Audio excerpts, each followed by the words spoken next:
Pozdrav svima, sad jedna autorska.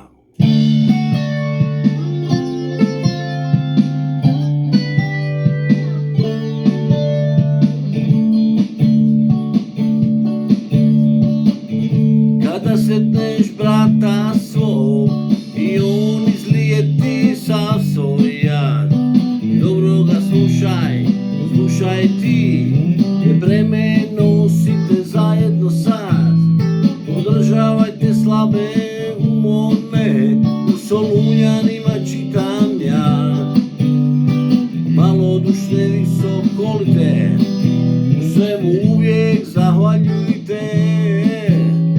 Ali ipak ima jedna viša stvar, kažem iskreno u ljubavi.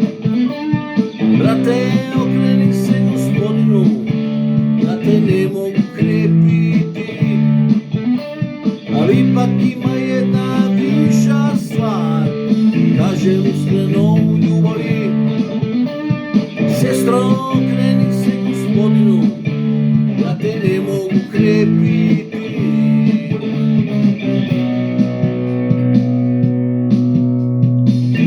Kada sretneš brata svog i on izlijeti sav svoj jad, dobro ga slušaj ti, jer breme nosite zajedno sad.